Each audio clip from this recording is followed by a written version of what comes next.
they're going to go back and they're going to lock in the first 24 to 48 hours of all the statements that they took, all the interviews that they did in neighborhoods, all the places they went to. They're going to go back to those first couple of notes. One of them that, they may believe is legit. And they're going to try to connect those dots in relationship to why they believe these things are not just circumstantially legit, but they can be proved in a court. Hey guys, it's Jackson Buhai here with TMZ. Now we have officially reached the 3-month mark since Nancy Guthrie was initially abducted, and still the authorities who are peeling back the layers of this intricate case have given no answers to the public. We ourselves don't know where they are at this point in the investigation. Maybe they do have a lead on who could have conducted this crime. Maybe they don't, but there has been a lot of discussion regarding whether or not this crime was conducted by one or more individuals. And to talk to me about that today, I'm bringing on retired homicide detective Chris McDonough. He is also the host of the podcast, The Interview Room. And I think it's also important to mention that he is the director of law enforcement relations for the Cold Case Foundation. So Mr. McDonough, thank you so much for joining me today.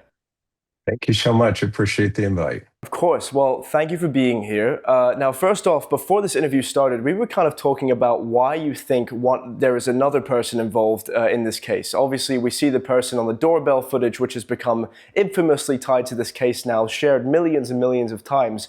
But you believe that there is a second person off camera. Why? Well, one of the most interesting things that we have to consider here for Miss Guthrie is, the management of her once they get her out of the house, or whoever this individual was on the porch.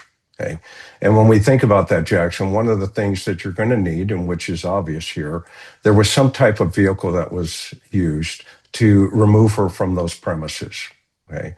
As a result of that, now you have to go back from, a behavioral analysis aspect and think, okay, do we have, the placement of the vehicle positioned to where if she were to be taking out of the back of the house, there would be a vehicle there, i.e. near the garage and or the back gate. And so that individual inside the house could say, okay, I got to get her to the back gate. And then I need to get her to the car that's probably waiting outside because we know she's not there.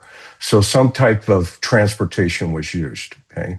And now, then if we think about this even further, the fact that, she is now taken out of the front, now that suspect behavior starts to change, okay? And so you have to now think, okay, does he manage her in the home?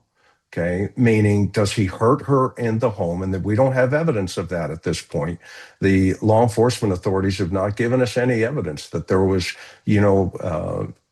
problems with inside her bedroom or anything like that. We only have it at the front door, maybe at the interior threshold and maybe on the front porch. Okay, but something had to change in the suspect's behavior, because if the fact that he was going to take her out the back, well, then you would logically think he is also prepared to park a car back there and put her into that vehicle and move her. But that's not where the evidence points us. The evidence points us, i.e. the blood, in the front of the house. So that means he has to do one of two things. A, he has to tell Miss Guthrie, stay here, I'm going to move the car around, hypothetically.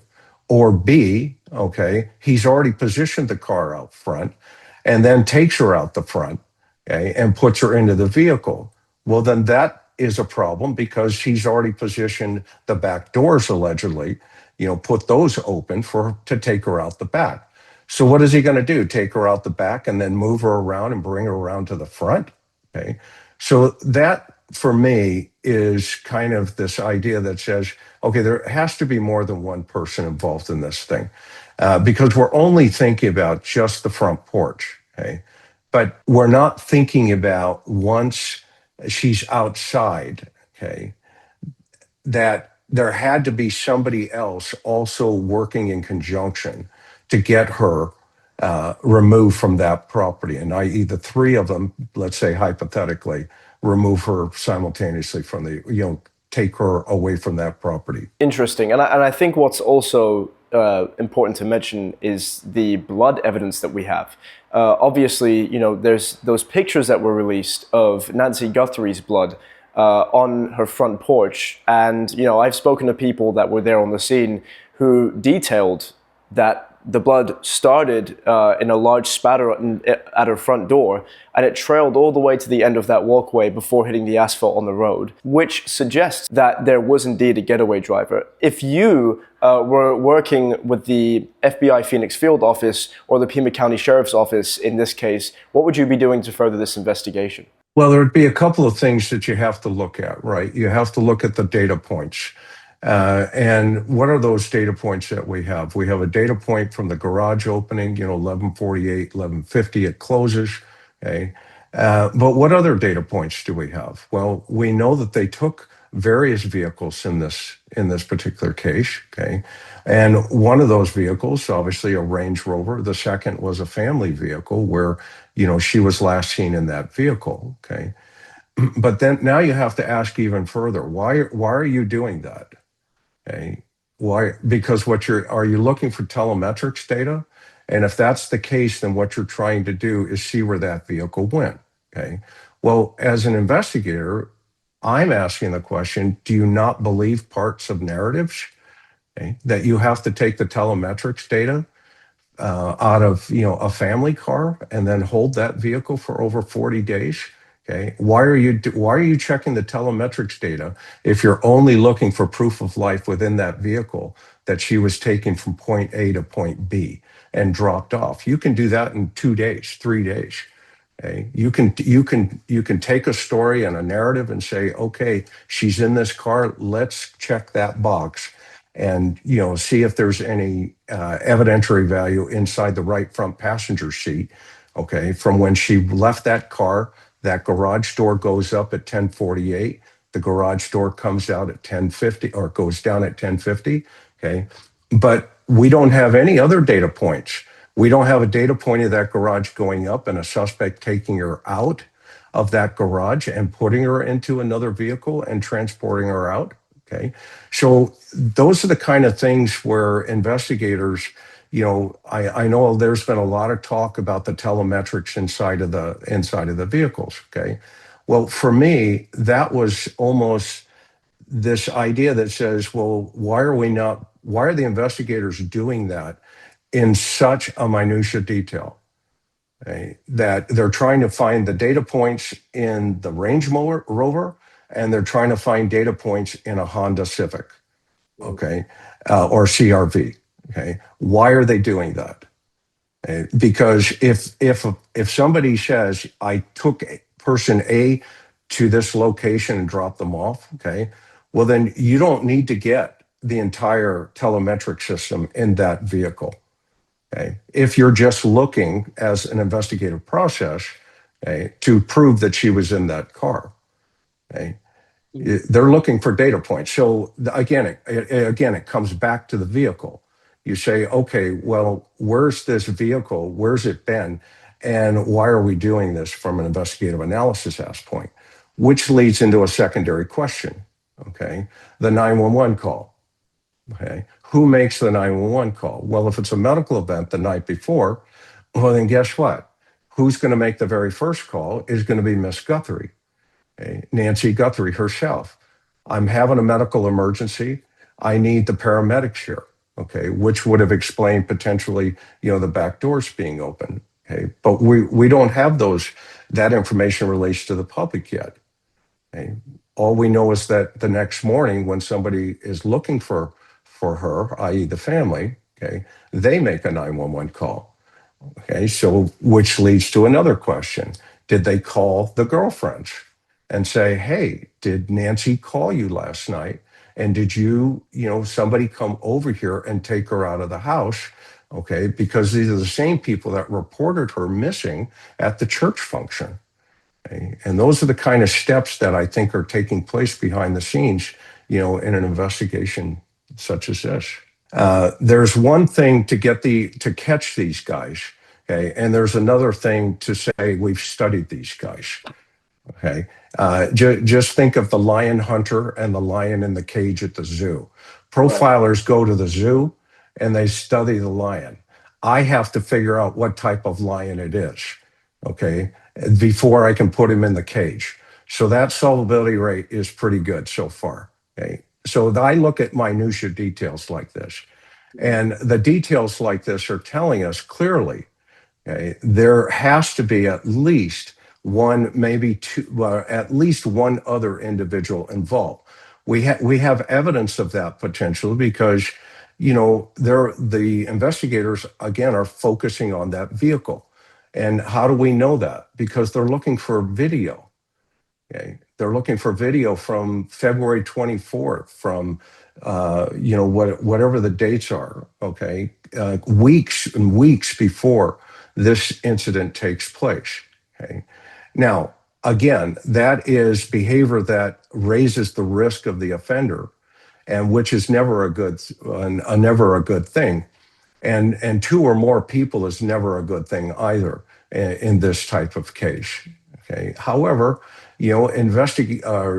suspects are, they have surprised me more than once. I've sat down many times with perpetrators and said, "Hey, we were thinking A, B, C, and D," and they just look at you across the table and say, "Well, you got it wrong." Okay, I was doing E, F, and G. Okay, and you go, "Okay, teach me, help me understand what you were thinking and why you were thinking that way.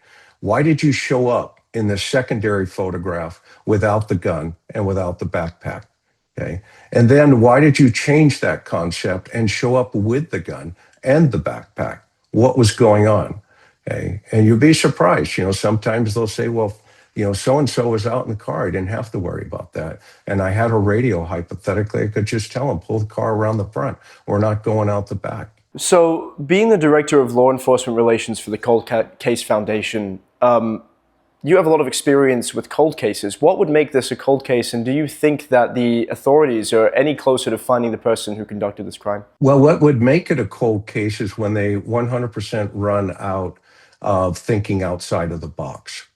Okay. An investigation, as long as it's fluid and you've got people such as myself, playing, the what if, have we thought about this concept, then the investigation will maintain itself. Okay. And it will keep moving. Okay. At this point, they're relying strictly on, it sounds like anyway, they're relying strictly on this DNA evidence that comes back. Okay. Well, what if that DNA comes back and it's not anything or anyone that can be identified? Now you're going, okay, what else do we have? And you know what they're going to do, Jackson? They're going to go back, at least they should, and they're going to lock in the first 24 to 48 hours of all the statements that they took, all the interviews that they did in neighborhoods, all the places they went to. They're going to go back to those first couple of notes. One of them that they may believe is legit. Okay. And they're going to try to connect those dots in a relationship to, why they believe these things are, not just circumstantially, legit, but they can be proved in a court. And that evidence in itself will tell you whether or not the case is cold or not.